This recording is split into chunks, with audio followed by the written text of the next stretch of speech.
खता पूठोहार, मियाँ जी की दाल के साथ रिवात फोर्ट, किला रोहतास और दरियाए स्वां की सैर। पाकिस्तान के दारुल हुकूमत इस्लामाबाद और उसके गिर्दो नवाह में सियाहत के शौकीन अफराद मौसम सरमा में अक्सर शुमाली इलाका जात का रुख करते हैं।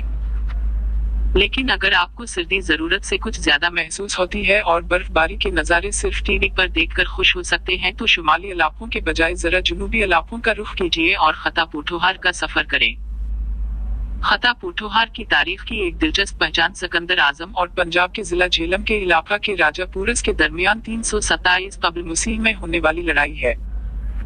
वक्त की धूल तो शायद माजी के उन उराक पर गहरी जिम चुकी है, लेकिन आज भी उस खिते में कई किले और सराय अपनी जुबान हाली के बावजूद सेना तान कर गुजरे वक्त का अहवाल सुनाते नजर आते हैं। ऐसी ही कुछ खामोश कहानियां सुनने हम भी इस्लामाबाद से निकले और पहला पड़ाव डाला रिवात फोर्ट पर, जो इस्लामाबाद से तकरीबन 40 मिनट की मुसाफत पर जीटी रोड के साथ ही वाक़ है। लेकिन गूगल मैप्स का इस्तेमाल जरा ध्यान से कीजिएगा, क्योंकि ये किला एक छोटे मगर गंजान आबाद बाजार के पीछे छुपा है। जब आप किले के दरवाजे पर पहुंच जाएं तो पहला सबक हुकूमत पाकिस्तान और मुहिकमा आसार कदीमा की जानिब से लगे बोर्ड को पढ़कर मिलता है। दरहकीकत ये अरबी का लफ्ज रिबात है, जिसके मानी कारवान सराय हैं। तो गोया हम जिसे किला समझते आए हैं वो 15वीं सदी में तामीर होने वाला कारवान सराय है। यहाँ गुखर कबीले के सारिंग खान, उनके 16 बेटों और शेर शाह सौरी के दरमियान लड़ाई हुई थी, जिसके नतीजे में सारिंग खान को शिकस्त हुई और इसी किले के अहाते में तशद्दुद के बाद उन्हें कत्ल कर दिया गया और अपने बेटों समेत यही दफन हुए। कई किलोमीटर पर फैले उस किले के वस्त में 3 गुंबद वाली मस्जिद है और उसके करीब ही एक और हिस्सा जिसे बारादरी का नाम दिया गया है। कतार दर कतार कई छोटे कमरे अहाते को खामोशी से घेरे में लिए हुए हैं। रिवात फोर्ट के नाम से अपनी पहचान रखने वाले उस कारवान सराय में चंद लम्हों के लिए ही सही पर यह एहसास जरूर होता है कि जैसे इंसान तारीख के किसी ऐसे बाब में दाखिल हो गया हो जिसे खोलने या जानने की तरफ कभी तवज्जो ही नहीं दी गई। अहाते से जड़े कमरे चाहे अंधेरे हों, पर उनमें आज भी गुजरे कल की रोशनी मौजूद है। जंग, कत्ल और तशद्दुद की दास्तान से जड़े होने के बावजूद उस जगह से डर या खौफ का एहसास खत्म हो चुका है। अब बस बाकी बचा है तो सारिंग खान और उनके बेटों की बहादुरी की कहानी और शेर शाह सौरी की फतोहात की निशानियां। उस कारवान सराय में घूमने के लिए तो 1 घंटा काफी है, लेकिन अगर शहर के शोर से दूर वक्त बिताना चाहे तो यहाँ आराम से मस्जिद के सामने बने छोटे से गार्डन या बाग में बैठा जा सकता है। मियाँ जी की दाल और करवाला फोर्ट। हाँ, घूमने के बाद अक्सर भूख बढ़ जाती है और ऐसा ही कुछ हमारे साथ भी हुआ। हम तो दाल और गर्मा गर्म तंदूरी रोटी की तलाश में थे। हम रिवात के कारवान सराय से ठीक 10 मिनट दूर ही निकले होंगे कि सामने जीटी रोड पर मशहूर मियाँ जी होटल पर नजर पड़ी। मियाँ जी की दाल और कड़क चाय ने हमें सफर जारी रखने के लिए जरूरी तवानाई फ्राहम कर दी। हमारी अगली मंजिल करवाला फोर्ट थी। ये किला भी इस्लामाबाद से तकरीबन 1 घंटे के मुसाफत पर है। तहसील कहुटा में वाक़ ये किला भी 11वीं सदी में राजपूत गुखर कबीले के हुक्मरान ने ही बनवाया था। जो रास्ता उस किले की तरफ जाता है वो एक राया पक्की सड़क है, इसलिए किसी भी गाड़ी का जाना आसान है। लेकिन अगर आप पहाड़ों के बीच घिरे हुए सरसब्ज खेतों और कुदरती झीलों के अक्स में आसमान देखने के ख्वाहिशमंद हैं, तो बेहतर होगा कि आपकी गाड़ी कोई और चलाए, वरना बहुत से नज़ारे नजरों से उछल भी रह सकते हैं।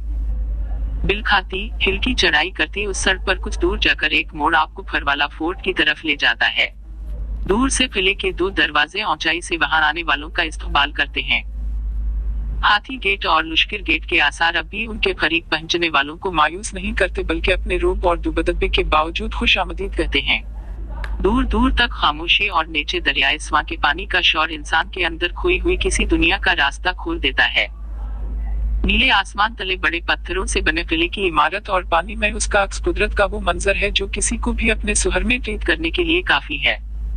मगर करवाला फोर्ट में इतना कुछ देखने के लिए बाकी नहीं बचा। हाँ, पहाड़ों के बीच दरियाए स्वां की मौजूदगी यकीनन वो चीज है जो वहां जाने पर मजबूर कर देती है। ये मंजर देखने और उससे लुत्फ अंदोज होने के लिए अपने साथ कोई गुदा ले जाना मत भूलिएगा। किले के बाक़यात तक जाने के लिए पत्थरों पर से पानी पार करना पड़ेगा, तो आरामदेह जूते होना भी लाजमी है। किला रोहतास। अब बारी आती है एक और परासरार किले की, जहाँ की सैर अक्सर स्कूल के बच्चों को भी कराई जाती है। इस्लामाबाद से लगभग 2 घंटे की ड्राइव पर किला रोहतास मौजूद है, जिसे 16वीं सदी में शेर शाह सौरी ने तामीर करवाया था। दाखिली दरवाजे से अंदर जाकर बुलंद व बाला दरवाजों से गुजरने के बाद किले के अंदर पहली नजर मान सिंह की हवेली की बाक़यात पर पड़ती है। एक ऊंची इमारत जो माजी में मजबूत और हाल में कुछ बदहाल नजर आती है। उसके बावजूद उसकी कोशिश आपको उसकी जानिब ले जाएगी।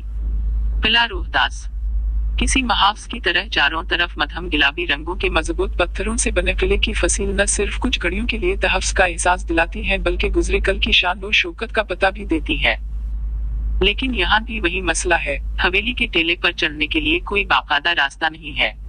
यानी पैर फंसा तो सफर यादगार से ज्यादा तकलीफदेह साबित होगा। फसील पर चढ़ने के लिए पुरानी सीढ़ियां भी पूरी तवज्जो मांगती हैं।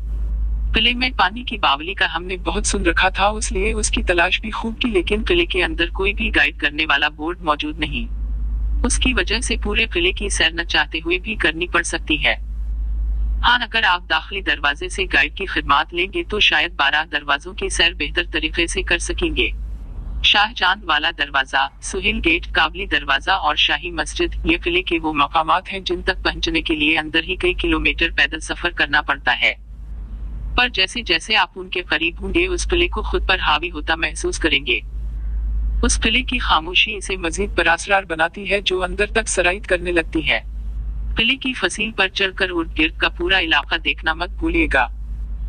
भरपूर उतरने चढ़ने के बाद रोहतास किले से बाहर निकल कर मंगला कैंट की तरफ जाना मत भूलें, क्योंकि मंगला डैम से आई ताजा मछली खाने का मजा आपको वहीं आएगा। मजीद दिलचस्प वीडियोस के लिए आपसे गुजारिश है कि हमारे YouTube चैनल को फॉलो करें।